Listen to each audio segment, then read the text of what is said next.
Voilà, eh bien, première journée, je dirais agréable.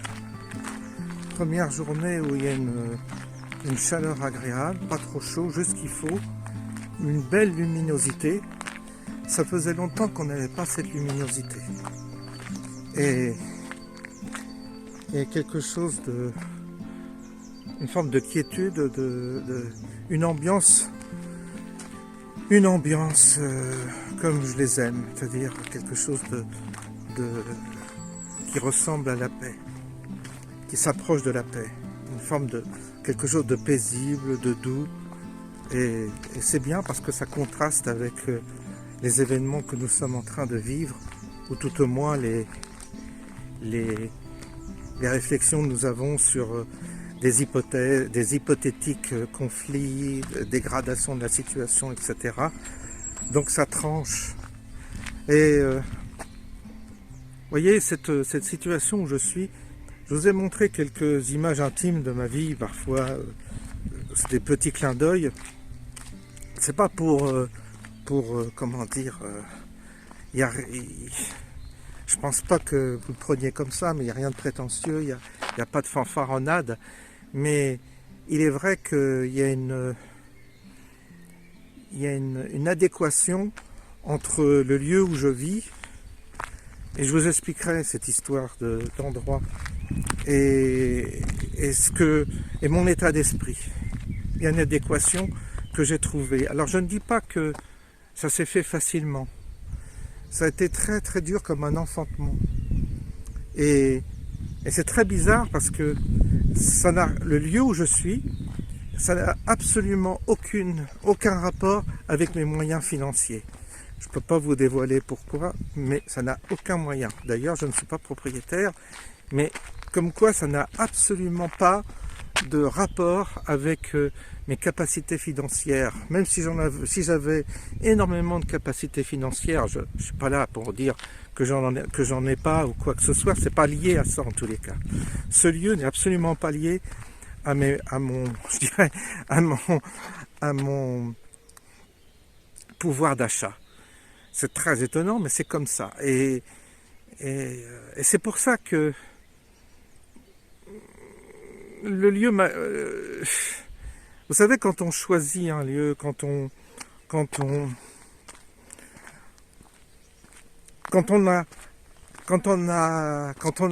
évoque le goût pour certaines choses, on dit tiens, je me verrais bien près de la mer, je me verrais bien à la montagne, j'aimerais quitter la ville, ou j'aimerais plutôt vivre dans le centre de cette ville parce que cette ville je l'aime, etc. On a tous des goûts et des envies. Mais en l'occurrence, j'avais pas du tout comme ambition de finir, en tous les cas je ne sais pas si je finirai là, c'est pas garanti, mais en tous les cas rien ne me destinait à vivre en Seine-et-Marne, je peux vous l'assurer. Ce sont des concours de circonstances qui m'ont amené à vivre ici. Et puis, j'ai trouvé cette maison et ça s'est fait drôlement. Elle était abandonnée quasiment. C'était des Parisiens qui avaient ça. En fait, c'était une maison qui avait été plus ou moins abandonnée, mais les Parisiens l'avaient pris comme une résidence de vacances. C'était des gens qui avaient besoin d'avoir une résidence pas très loin de Paris, et ils avaient trouvé que le jardin était sympa et la maison. On voyait qu'il n'y avait pas d'entretien, la maison est toujours dans son jus, date de 1960, mais ils avaient arrangé, ils avaient aménagé le jardin pour que ce soit plaisant pour eux, c'est tout. Et puis la maison était à l'abandon, et moi je revenais dans cet endroit, je me disais, c'est parce que je l'avais vu dans le Bon Coin, et j'avais pas pu l'acheter à l'époque parce que, donc du coup je suis pas...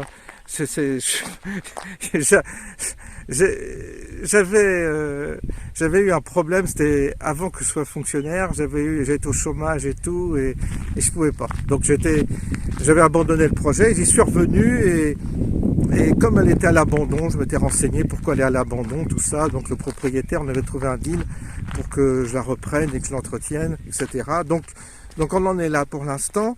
J'espère que ça débouchera, mais je ne sais pas si je dois l'espérer ou pas. C'est entre les mains du destin. Vous savez, on choisit pas. Donc le lieu, il m'a été un peu, oui, je l'ai désiré, il m'a désiré. Comment dire, il y a eu comme une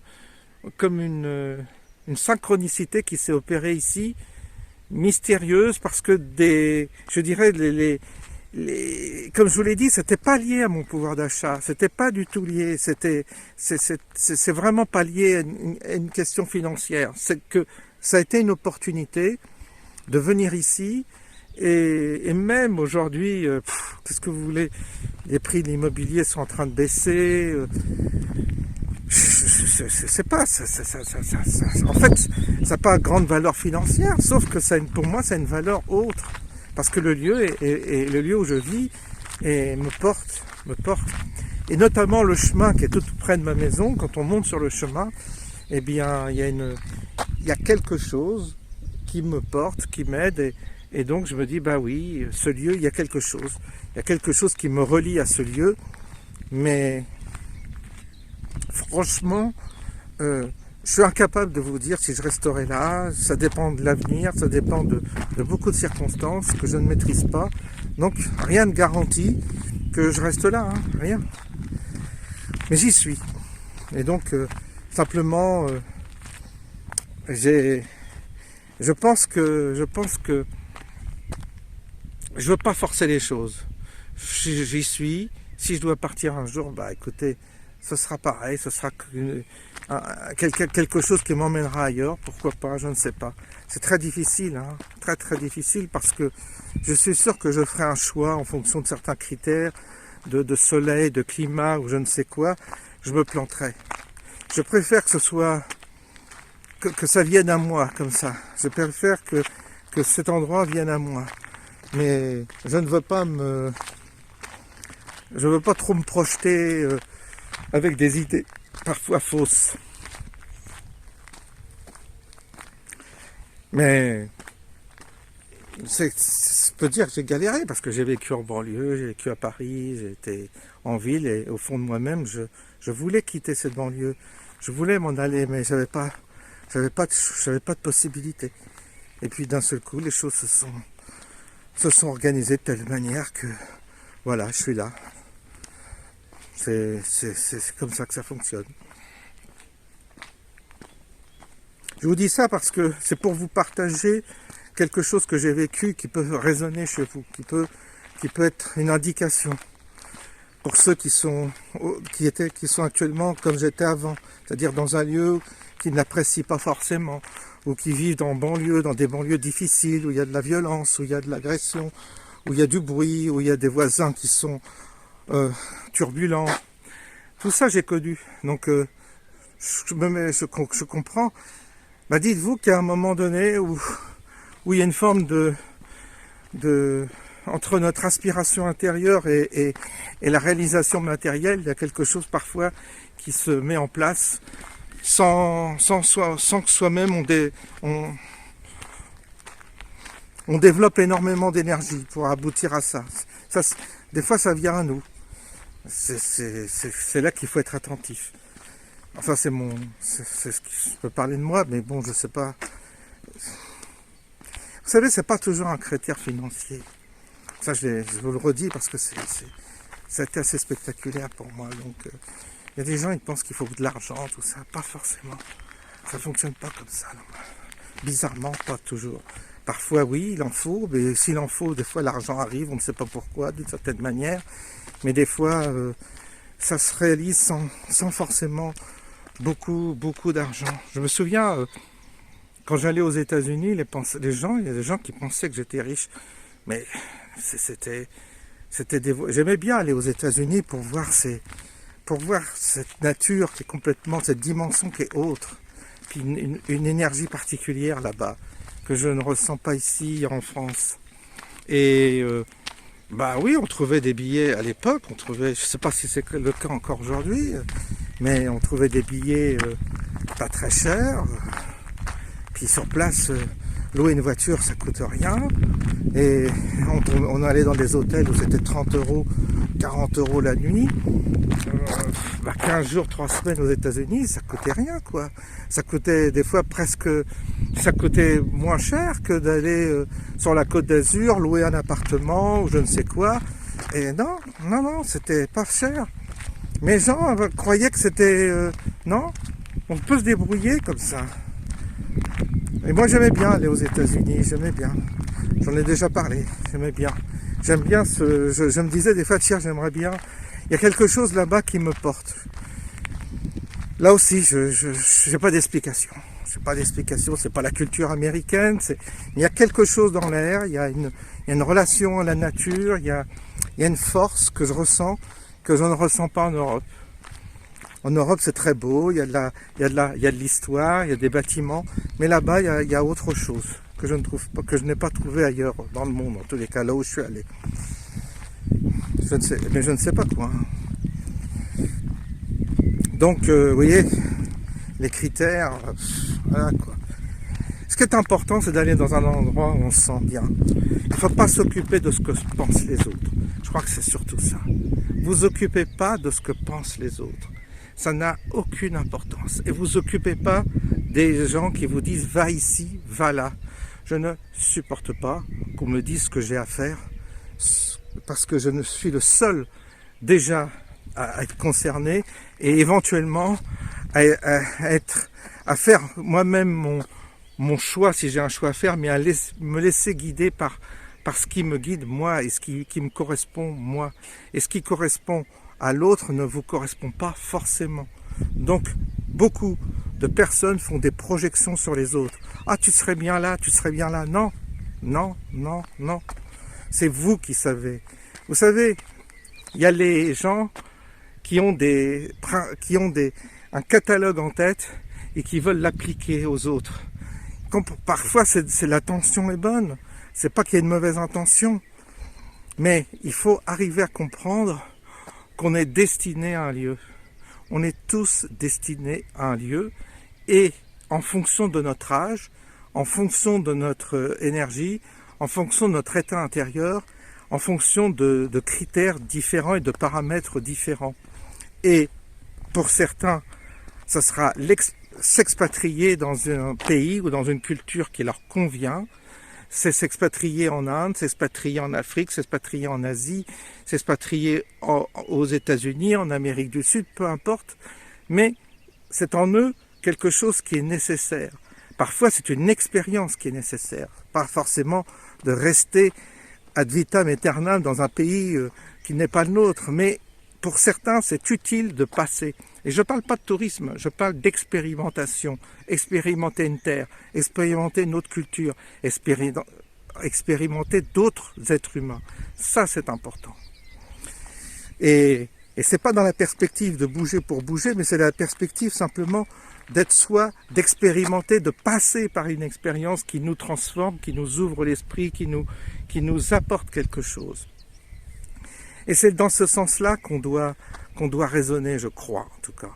Et c'est pour ça que je vois bien que les lieux où on est, de toute façon, dites-vous bien que la maison, l'appartement, et le lieu géographique où vous êtes, tout cela n'est pas un hasard.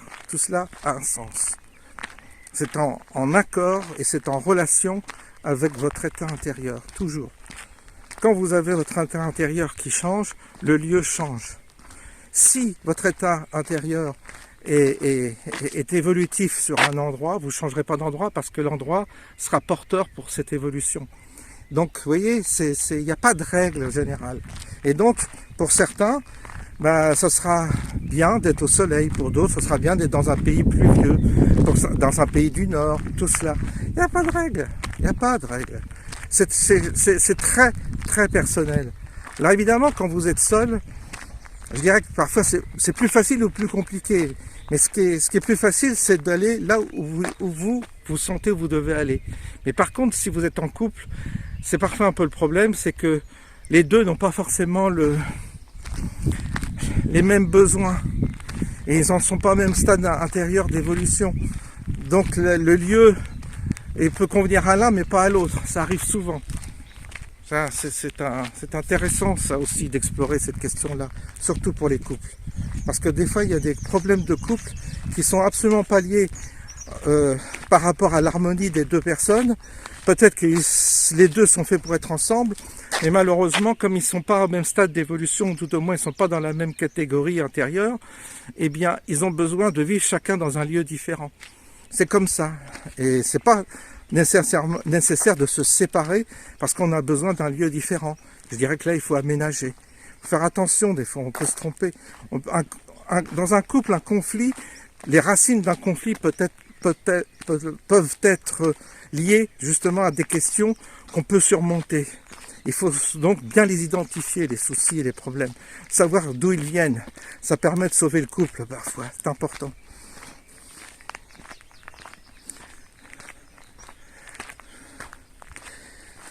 Voilà, c'était le sujet. Je ne sais même pas comment je vais intituler cette vidéo. Le lieu où on vit, le lieu de notre destinée. Je sais pas, faut que je vois comment je suis inspiré. Elle tournera cette nuit, cette vidéo. Et là, il est assez tard, hein, doit être. Ouais, il est assez tard, mais c'est le crépuscule qui va arriver tout à l'heure. C'est la bonne heure. C'est l'heure bleue, je crois qu'on appelle ça. Sinon, faire demi-tour, là. Vous voyez, on entend les oiseaux. Sinon, oui, je vois bien qu'en ce moment, si on revient à la politique, je vois bien qu'il y a une instrumentalisation de la délinquance. Là, il y a vraiment un truc. On croirait que CNews est devenu le porte-parole de la préfecture de police de Paris. C'est l'agence de presse de la... Pascal Praud, c'est l'agence de presse de la préfecture de Paris. C'est-à-dire, systématiquement, il y a un parti pris contre les manifestants qui sont des casseurs et pour la police. Il y a en aucune manière, ils remettent en cause l'attitude de la police. C'est quand même incroyable. Ils ne comprennent pas qu'il y a aussi, du côté de la police, des policiers qui se comportent mal, qui provoquent et qui sont là pour provoquer aussi certains manifestants qui deviennent violents. Alors je ne dis pas que je ne vais pas rentrer dans le débat des black blocs, machin, bidule, mais voilà, on va pas me la faire à moi. Hein. Je sais très très bien que il y a l'État a intérêt à ce qu'il y ait ce type d'action parce qu'ils instrumentalisent pour discréditer les manifestants et donc réduire la contestation. En France, toutes les contestations et les manifestations ont toujours été violentes, toujours, de tout temps. On n'a pas attendu les Black Blocs. La Révolution française, c'était pas les Black Blocs. Alors ils se réclament tous de la République. Ils disent tous que la République c'était formidable, qu'il fallait abattre la monarchie, qu'il fallait couper la tête de tous les nobles et tous les aristocrates et la tête du roi. Alors là, on se régale. Mais là, eux, quand ça les concerne, ah non, oh là là, une petite vitrine de cassé, c'est la catastrophe. Non mais, franchement, il y en a marre de cette hypocrisie. Il y en a marre. Et puis, là, c'est insupportable, les médias. Insupportable, leur parti pris, leur manière de manipuler l'opinion publique. Alors ils manipulent les vieux qui sont chez eux et qui bougent pas et qui sont effrayés parce qu'il y a trois poubelles qui brûlent. Enfin, il faut arrêter. Alors là, ils ont dit, ah oui, ça s'excite un peu parce que les gens en ont marre. C'est facile à comprendre. Alors les Black Blocs, je veux bien, mais il y a la population, beaucoup de la population soutiennent ces mouvements qui sont peut-être pour certains radicaux, mais est-ce qu'ils en ont marre? C'est simplement la population en a ras-le-bol. C'est pas peine de chercher midi à 14h. Alors ils veulent de la répression contre les violences. Ah oui, ils veulent de la répression contre les violences. Qu'est-ce que vous voulez? Vous voulez que les gens manifestent plus? Ou qu'ils soient comme des petits moutons gentiment derrière leur petit cordon sanitaire et puis qu'ils rentrent le soir bien sagement à 6h chez eux? Ah oui, ça va vachement évoluer. Là, on risque d'obtenir beaucoup de choses. Non mais ils prennent les gens pour des cons, vraiment. C'est incroyable, c'est insupportable. Voilà, enfin je vais pas m'énerver là-dessus parce que ça me fatigue. Et là j'ai le soleil en face. Bon, là, les jours sont longs en ce moment. Et puis c'est bien, on a une bonne journée aujourd'hui, j'en ai profité pour bien travailler, agencer un peu les extérieurs, les préparer. Et voilà, je vous souhaite une bonne journée car vous découvrirez cette vidéo demain et je vous dis à bientôt.